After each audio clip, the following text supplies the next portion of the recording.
बिस्मिल्लाहिर्रहमानिर्रहीम। नाज़रीन अस्सलाम वालेकुम, मैं हूं इमरान वसीम। नाज़रीन, इस प्रोग्राम में एक बड़ी ख़बर है सुप्रीम कोर्ट ऑफ पाकिस्तान से, और उस ख़बर का जो ताल्लुक़ है वो मख़सूस नशिस्तों के मामले से है। आप जानते हैं कि सुप्रीम कोर्ट की जानिब से 12 जुलाई को मख़सूस नशिस्तों का फ़ैसला दिया गया, और उसके बाद जो इलेक्शन कमीशन ने क्लैरिफिकेशन की एप्लीकेशन दायर की थी, उस एप्लीकेशन पर 14 सितंबर को सुप्रीम कोर्ट ने एक वजाहत जारी की थी। और ये वजाहत नाज़रीन उस वक्त अक्सरियती जजेस की जानिब से जारी की गई थी जब हुकूमत की जानिब से जो मुजवज़ा आइनी तरमीम का जो मसवदा है, जो बिल है, वो उसे हुकूमत पार्लियामेंट में पेश करने जा रही थी। लेकिन अब आज आप जानते हैं कि 21 सितंबर है, और एक और वजाहत का मामला है जो स्पीकर की जानिब से ख़त लिखा गया है इलेक्शन कमीशन ऑफ पाकिस्तान को कि मखसूस नशिस्तें दीगर सियासी जमातों को दी जाएँ, और जो नया एक्ट आया है, जो इलेक्शन एक्ट में तरमीम की गई हैं, उसके बाद मखसूस नशिस्तें तहरीक इंसाफ को या सुन्नी इत्तेहाद कौंसिल को अलाट नहीं की जा सकती। तो अब इस मखसूस नशिस्तों के मामले पर सुप्रीम कोर्ट के अक्सरियती जज साहबान की नई वजाहत, नया फ़ैसला, ये क्या मामला है, एक तो ये डिटेल आप नाज़रीन के साथ हम शेयर करेंगे। इसके अलावा तहरीक इंसाफ की चौथी विकेट निशाने पे आ गई। कुछ और भी हैपनिंग्स हुई हैं, उनकी तफसीलात भी आप नाज़रीन की खिदमत में पेश करेंगे। लेकिन प्रोग्राम का आगाज़ करने से पहले आप नाज़रीन से चैनल सब्सक्रिप्शन की दरख्वास्त करेंगे कि जिन दोस्तों की जानिब से अभी तक हमारे चैनल को सब्सक्राइब नहीं किया गया, उनसे दरख्वास्त होगी कि हमारे चैनल को सब्सक्राइब कर लें, बेल आइकॉन का बटन प्रेस करें, और अगर आपको हमारी वीडियो पसंद आती है तो इसको लाइक भी करें और शेयर भी करें। पहली खबर नाज़रीन, जो तहरीक इंसाफ की चौथी विकेट है, चौथी विकेट की खबर की डिटेल पर आने से पहले आप जानते हैं कि इससे पहले NA 154 में, NA 79 गुजरावाला में, NA 81 गुजरावाला में जो रीकाउंट हुआ था, उस रीकाउंट के नतीजे में जो सुप्रीम कोर्ट का फ़ैसला सामने आया था chief justice of Pakistan justice Qazi Faez Isa की सरबराही में, उस फैसले में ये 3 जो नशिस्तें हैं कौमी असम्बली की, ये तहरीक इंसाफ के हाथ से निकल कर ये मुस्लिम नवाज़ को मिल गई थी। चाहे NA 154 की सीट थी, चाहे NA 79 गुजरावाला, 79 के साथ NA 81 की जो सीट थी, वो पाकिस्तान तहरीक इंसाफ के हाथ से निकल गई थी और मुस्लिम नवाज़ को मिल गई थी। लेकिन NA 97 तांदलिया वाली की जो सीट थी, उस पर सुप्रीम कोर्ट के 2 रुकनी बेंच ने जो रीकाउंट का मामला था और मुस्लिम नवाज़ के जो उम्मीदवार थे अली गौहर बलोच, उनकी दरख्वास्त को रद्द कर दिया था, ये कहते हुए कि आपने जो रीकाउंट की एप्लीकेशन रिटर्निंग ऑफिसर को दी है उसके ऊपर कोई डेट ही नहीं है। क्योंकि अली गौहर बलोच के वकील अदालत में ये बता रहे थे कि हमने रीकाउंट की एप्लीकेशन जो है वो 9 फरवरी को मुतलका रिटर्निंग ऑफिसर को दे दी थी, लेकिन रिटर्निंग ऑफिसर ने हमारी दरख्वास्त के ऊपर रीकाउंट नहीं करवाया और नतीजा जारी कर दिया, जिसमें तहरीक इंसाफ के कैंडिडेट को जो है वो कामयाब डिक्लेयर कर दिया गया। लेकिन सुप्रीम कोर्ट का नुक्ता वही था कि कैसे मान लें कि आप ये जो दरख्वास्त लेके आए हैं, जो आप दिखा रहे हैं रीकाउंट की, जो आपने रिटर्निंग ऑफिसर को दी थी, ये आपने 9 फरवरी को दी थी, कैसे मान लें जब इसके ऊपर कोई तारीख नहीं। तो वो दरख्वास्त जो है वो अदालत की जानिब से अली गौहर बलोच की रद्द कर दी गई थी। अब नाज़रीन ये हुआ है कि अली गौहर बलोच ने, मुस्लिम नवाज़ के उम्मीदवार ने, उस 21 अगस्त का जो फ़ैसला है सुप्रीम कोर्ट के 2 रुकनी बेंच का, जिसमें जस्टिस अमीनुद्दीन खान थे, जस्टिस नईम अख्तर अफ़गान थे, उस फैसले के ख़िलाफ़ नज़र सानी की दरख्वास्त दायर कर दी। और नज़र सानी की दरख्वास्त के साथ आप नाज़रीन को एक व्लॉग में मैंने आगाह किया था कि उसमें अर्ली हेयरिंग की दरख्वास्त भी दी गई है। तो अब ये जो नज़र सानी की दरख्वास्त है NA 97 में रीकाउंट के हवाले से, उसको समाअत के लिए मुकर्रर कर दिया गया है। 23 सितंबर की तारीख़ है, यानी पीर के रोज़ इस नज़र सानी की दरख्वास्त के ऊपर सुप्रीम कोर्ट का 3 रुकनी बेंच समाअत करने जा रहा है, जिसको हेड करेंगे chief justice of Pakistan justice Qazi Faez Isa और जस्टिस नईम अख्तर अफ़गान और जस्टिस शाहिद बिलाल जो हैं, इस 3 रुकनी बेंच में शामिल हैं। लेकिन इसमें एक और डेवलपमेंट ये भी हुई है कि पहले इस केस में अली गौहर बलोच के जो वकील थे वो हसन रज़ा पाशा थे, लेकिन अब हसन रज़ा पाशा की जो खिदमात हैं उसको विड्रॉ करके शहजाद शौकत जो कि सुप्रीम कोर्ट बार के सदर हैं, उनकी खिदमात अली गौहर बलोच ने हासिल की है। और इसमें जो एक नई चीज़ बताई जा रही है, जो नया दावा किया जा रहा है कि जो दरख्वास्त थी मुस्लिम नवाज़ के उम्मीदवार अली गौहर बलोच की, जो कि 9 फरवरी को दायर करने का दावा किया गया, उस दरख्वास्त को रिटर्निंग ऑफिसर के पास जमा कराने का जो रिकॉर्ड है, जो मुतलका R&I जो ब्रांच होती है, वहाँ पे जो रजिस्टर्ड था, जो सरकारी जो रिकॉर्ड है वो हासिल कर लिया गया है। اور دعویٰ یہ کرتے ہیں علی گور بلوچ کے ذرائع کہ یہ اس ریکارڈ سے ثابت ہوتا ہے کہ ہم نے اپنی جو ری کاؤنٹ کی اپلیکیشن تھی وہ 9 مئی کو جو ہے متعلقہ ریٹرننگ آفیسر کو دے دی تھی۔ تو اب اس ریکارڈ کے آنے کے بعد نون لیگ کے امیدوار کے ذرائع یہ دعویٰ کرتے ہیں کہ ہمارا کیس جو ہے جو پہلے مسترد کر دیا گیا تھا اب نظر ثانی میں پہلے سے زیادہ جو ہے وہ اسٹرانگ ہو چکا ہے۔ تو ایک تو ناظرین یہ معاملہ سپریم کورٹ میں پیر کے روز جو ہے وہ سماعت کے لیے مقرر ہوا ہے اور بڑا فیصلہ اس نظر ثانی کی درخواست پر پیر کے روز عدالت عظمیٰ کا ایکسپیکٹڈ ہے۔ اس کے علاوہ ناظرین آ جاتے ہیں جو مخصوص نشستوں کا معاملہ ہے، دیگر خبروں پر تو بعد میں آئیں گے۔ ناظرین جو سپریم کورٹ نے 12 جولائی کو مخصوص نشستوں کا فیصلہ دیا،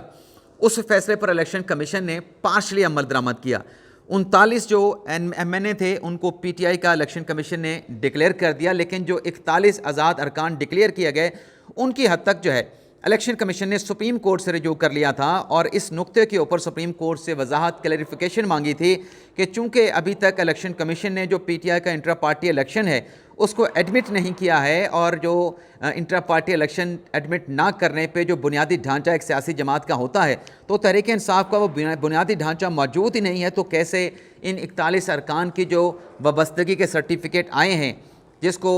پی ٹی آئی کے مختلف لوگوں کی جانب سے ایکسیپٹ کیا گیا ہے، تو ان کی اتھارٹی کو بنیادی ڈھانچے کی عدم موجودگی میں کیسے ایکسیپٹ کر لیا جائے جب انٹرا پارٹی الیکشن نہیں اور اس کے نتیجے میں کوئی پارٹی کا صدر نہیں، کوئی پارٹی کا جنرل سیکرٹری نہیں، تو پھر مجاز اتھارٹی کون ہوگی؟ جن لوگوں نے اپنے سرٹیفکیٹ پارٹی میں شمولیت کے جمع کروائے ہیں ان سرٹیفکیٹ کو انڈورس کون سی مجاز اتھارٹی تحریک انصاف میں کر سکتی ہے؟ تو اس پر سپریم کورٹ کے 8 ججز کی جانب سے ایک وضاحت جو ہے وہ 14 ستمبر کو جاری کی گئی تھی، اور یہ ناظرین وہ دن تھا جب حکومت جو ہے مجوزہ آئینی ترمیم کا جو بل ہے وہ پارلیمنٹ میں پیش کرنے جا رہی تھی۔ تو اس ترمیم کے بعد پھر الیکشن کمیشن کے اجلاس جاری ہیں، پچھلے ہفتے بھی جاری رہا، پیر کے روز، پھر منگل کے روز، پھر جمعرات کو، پھر کل جمعے کو بھی الیکشن کمیشن کا اجلاس ہوا، اور اب یہ کہا جا رہا ہے کہ اگلے آنے والا جو پیر ہے اس روز بھی اس معاملے پہ سپریم کورٹ کی وضاحت کو لے کے جو اجلاس ہے وہ الیکشن کمیشن کا جاری رہے گا۔ لیکن اسی اثنا میں جو اسپیکر قومی اسمبلی ہیں ان کی جانب سے ایک لیٹر جو ہے وہ الیکشن کمیشن کو لکھا گیا، جس میں یہ کہا گیا کہ سپریم کورٹ کا جو فیصلہ ہے 12 جولائی کا اب وہ قابل عمل نہیں رہا، کیونکہ پارلیمنٹ کی جانب سے جو الیکشن ایکٹ ہے اس میں ترمیم کر دی گئی ہے، اور الیکشن ایکٹ میں ترمیم کے بعد اب جو نیا قانون ہے اس کا اطلاق ہوگا، کیونکہ اسے ماضی سے مؤثر قرار دیا گیا ہے پارلیمنٹ نے اپنی قانون سازی کے ذریعے۔ تو اسپیکر قومی اسمبلی کا خط بھی تھا، اس کے ساتھ ساتھ پنجاب اسمبلی کے اسپیکر کا خط بھی تھا، اور اب یہ بتایا جا رہا ہے کہ جو سندھ اسمبلی کے اسپیکر ہیں ان کی جانب سے بھی الیکشن کمیشن کو خط لکھ دیا گیا ہے، اور جو مخصوص نشستیں ہیں ان لوگوں کو الاٹ نہ کرنے کا ان لیٹرز میں کہا گیا تھا کہ جو پہلے سے اپنے پارٹی وابستگی کے سرٹیفکیٹ جو ہیں الیکشن کمیشن میں جمع کروا چکے ہیں، یا پھر وہ سیاسی جماعت جس نے اپنی مخصوص نشستوں کی فہرست نہیں دی ان کو یہ مخصوص نشستیں نہیں دی جا سکتی ہیں، اور جو آزاد ہیں وہ آزاد ہی ڈکلیئر جو ہے وہ قرار پائیں گے۔ تو ان خطوط کی روشنی میں، الیکشن کمیشن کے اجلاس کی روشنی میں، سپریم کورٹ کی وضاحت کی روشنی میں اب ایک مرتبہ پھر تحریک انصاف کی جانب سے جو ان کے وکیل ہیں عزیر کرامت بھنڈاری، انہوں نے سپریم کورٹ آف پاکستان سے رجوع کر لیا ہے، اور نئی جو درخواست سپریم کورٹ میں دائر کی گئی ہے وضاحت کے لیے، اس میں یہ کہا گیا ہے کہ سپریم کورٹ ہماری اس درخواست کو ٹیک اپ کرے، یعنی چیمبر میں ہی ٹیک اپ کرے، بظاہر تو ایسا لگتا ہے، اور جو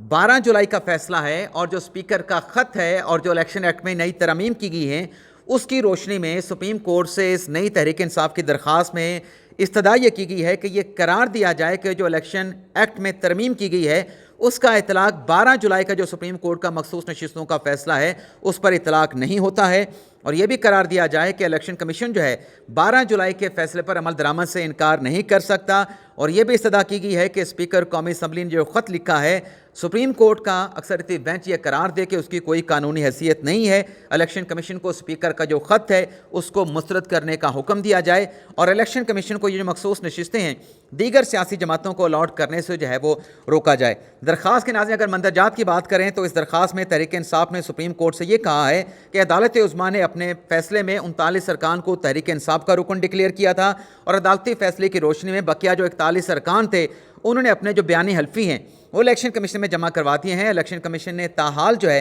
41 ارکان کا نوٹیفیکیشن جاری نہ کیا ہے، مخصوص نشستیں الاٹ نہیں کی ہیں۔ درخواست اسپیکر قومی اسمبلی نے اسپیکر قومی اسمبلی نے الیکشن کمیشن کے ترمیمی ایکٹ کی روشنی میں نشستوں کی الاٹمنٹ کا خط لکھا ہے، اور اس درخواست میں تحریک انصاف کا یہ بھی کہنا ہے کہ عدالتی فیصلے اور وضاحت کی روشنی میں الیکشن ترمیمی ایکٹ کا جو ہے وہ اطلاق موجودہ کیس پہ نہیں ہوتا ہے۔ स्पीकर का इलेक्शन कमीशन को जो ख़त है वो आइन और कानून का दुरुस्त अकास नहीं है। इलेक्शन कमीशन को मखसूस नशिस्तें हुकूमत को अलाट करने का जो है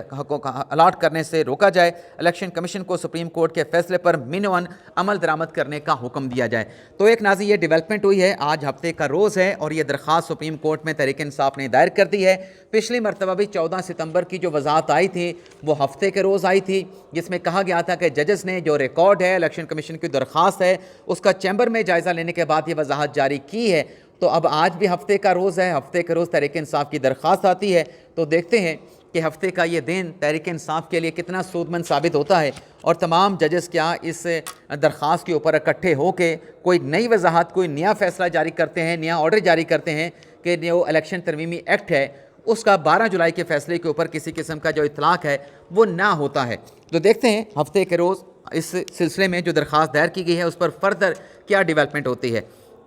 इसके अलावा नाज़रीन जो इलेक्शन